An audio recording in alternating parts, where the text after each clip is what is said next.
Hi Pisces, welcome to your April 2020 Astrology 33 bonus love reading. Thank you to those of you who've liked, viewed, shared, subscribed, and donated to the channel. I appreciate all of that. And for those of you interested in booking a personal reading with me, just check out the description of the video for more details there. As far as what's in front of us, this is what I call the bridging the gap spread, and the way it works is the cards on the left side represent your energy toward the connection with your main love interest. Cards on the right side represent their energy toward the connection.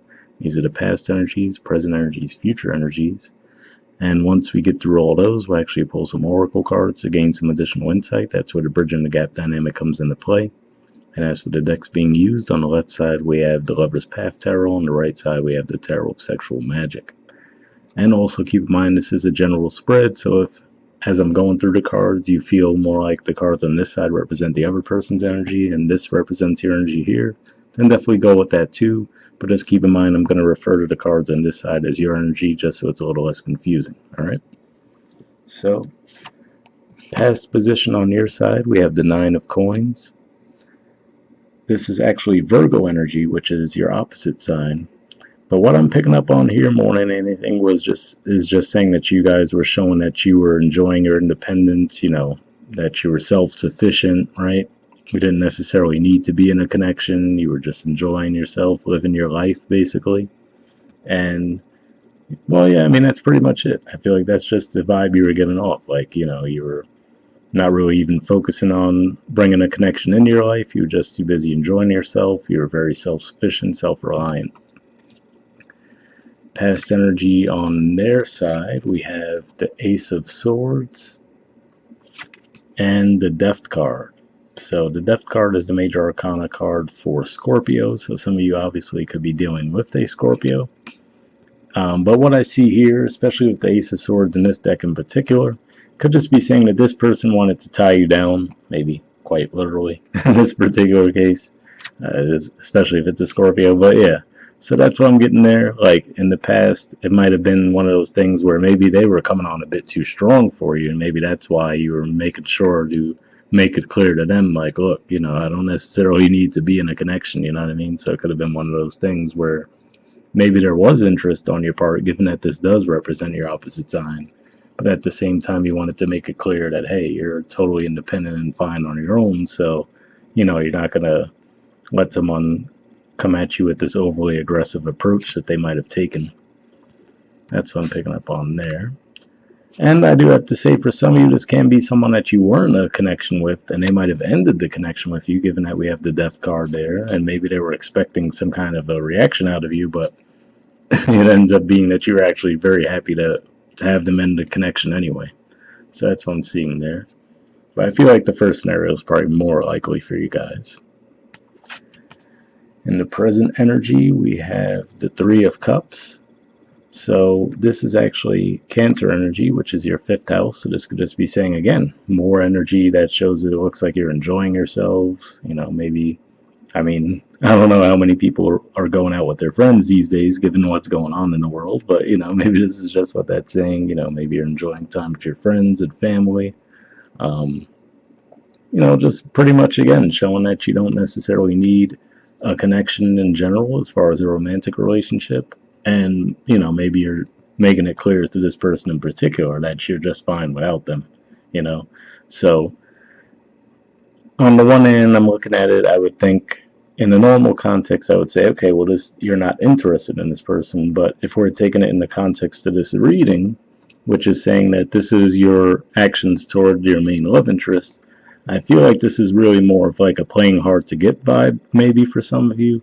Or at the very least, like I said, if you feel like someone's approach was a bit too strong, you're just trying to make it clear to them that, hey, I'm fine by myself, so, you want them to come correct, basically. Present energy on their side, we have the Hangman, the Eight of Swords, and the Nine of Swords. So, to me, this is, for one hand, this is usually, for me, a Pisces energy. So, like I was saying, for some of you, maybe you feel like this is your energy on this side. But more than that, I feel like what this is saying is that they have you on their mind a lot. And they're just getting frustrated. They feel like they don't know what to do with you. Basically, the Eight of Swords energy is an energy of feeling stuck.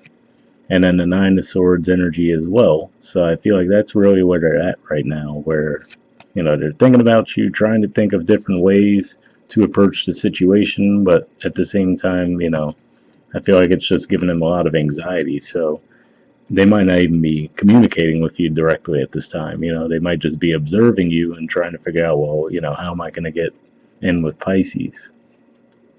And I feel like for a lot of you, this could be a continuation of last month's theme too, because I remember last month for you guys, I had this vibe that you guys are real calm, but they were losing their cool. So this is most likely a continuation of that same energy.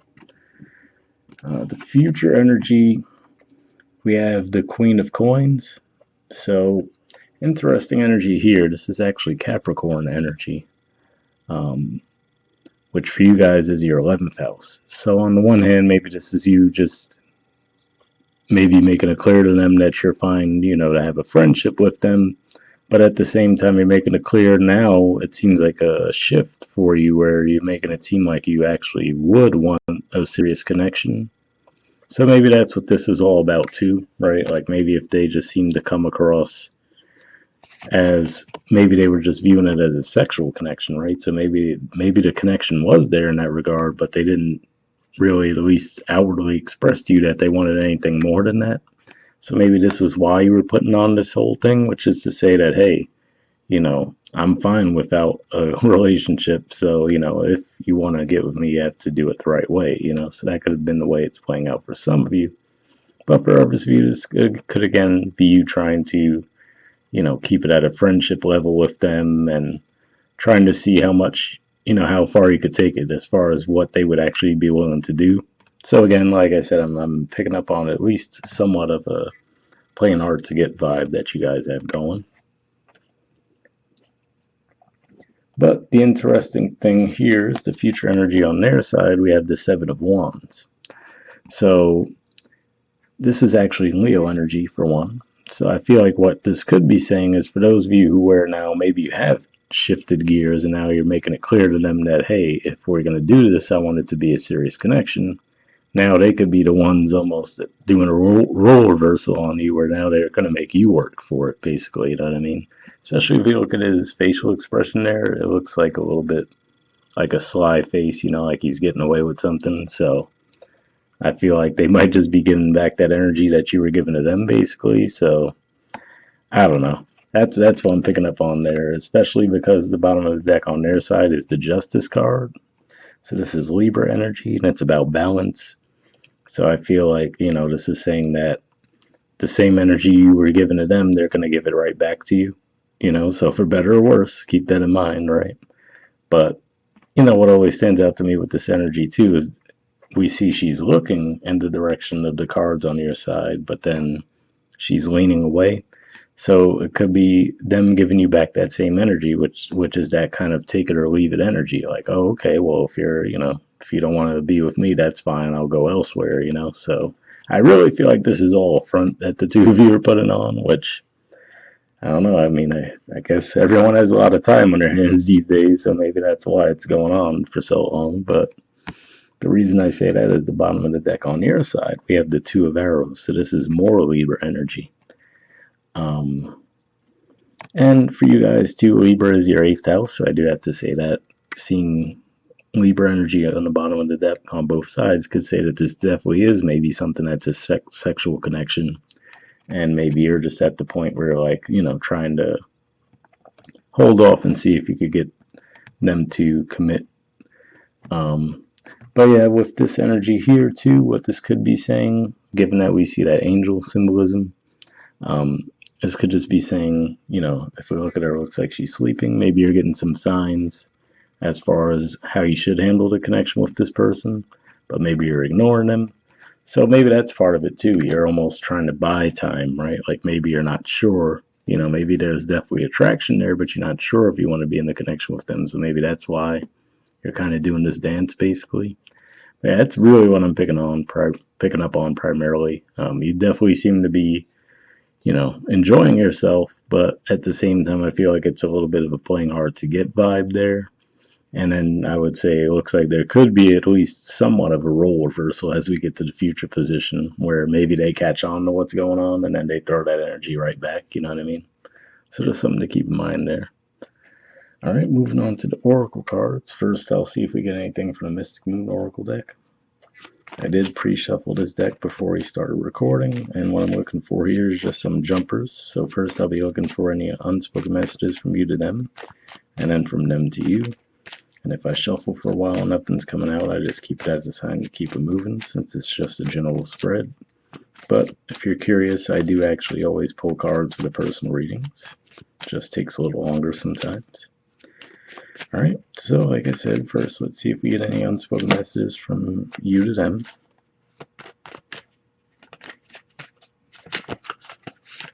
Almost had one there.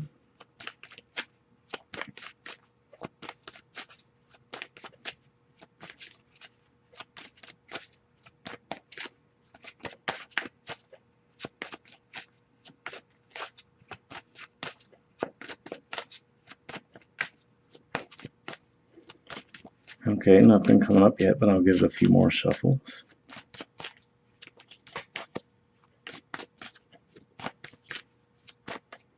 Yeah, nothing coming up there, so next we'll see if we get any unspoken messages from them to you. Oh, got one there.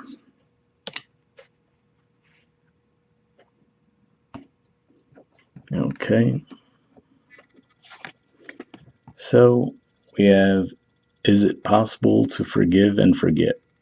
So there's a couple ways I could see this playing out. For those of you where I mentioned a little bit later on as I was going through these two cards, for those of you who maybe this was someone who ended the connection with you, and like I said, maybe they were expecting some kind of, dramatic reaction from you, but it turned out that you ended up being like, all right, I'm good, and you were just totally happy with the dynamic. This could be them regretting that and trying to get back with you. And maybe that's what we're seeing in the present. They're stuck in their head like, oh, great, how am I going to get Pisces back, right? And if that's the case, that definitely could have happened during the retrograde, of course, that you guys had in your sign, right? Because for them, especially if it was a Scorpio, it would have been a retrograde in their fifth house, which is around love and romance. So that's definitely one way I could see playing out. And then for others of you too, almost the same thing, but if it was the other scenario where maybe they were just really trying to tie you down and they might have come off a bit too aggressive, maybe this is them, trying to see if you guys can move on in that regard. So that's what I'm seeing there. All right.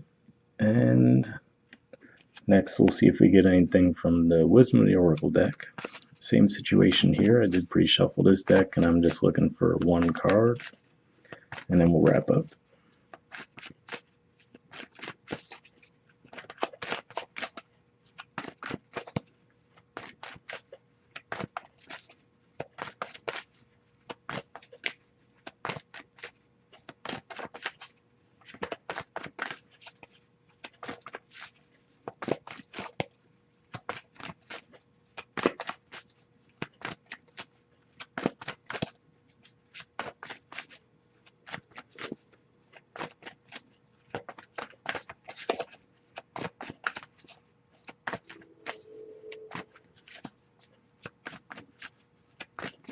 Okay, nothing's coming up yet, so I'll give it a few more shuffles. Worst case, if nothing comes up, we'll just pull a card.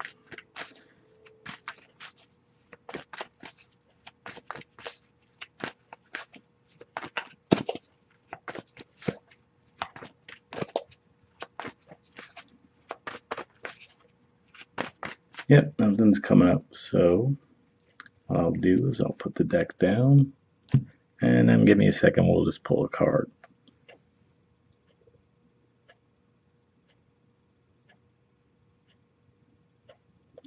Alright, so let's go with this one.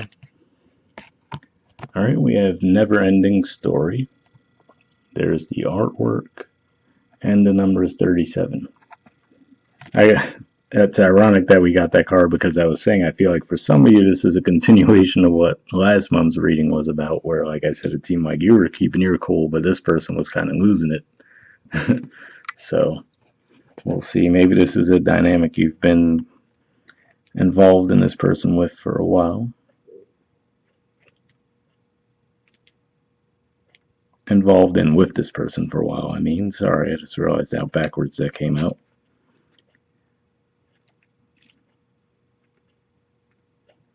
Alright, it says essential meanings: self-criticism, the wounded ego, unnecessary dramas. The Oracle's message: there is a story woven through the imperfect fabric of life that tells of hurt and loss, rejection and humiliation, self-loathing and arrogance, and all manner of suffering born of unnecessary dramas. It is the old story whose refrain is that you cannot do this, must not go there, should not say that, lest your world come tumbling down. Today, know that none of this is actually true. The sky is not falling. The voice you hear is just a small, scared, conditioned part of you that got stuck in a lie, wants to protect you, and needs to be seen as a victim. Love that lost piece of you. Fear is all it knows. Distorted guidance is preventing you from being true to yourself. You are not your story, and the narrator is simply the voice of your fearful part, small and vulnerable and easily soothed.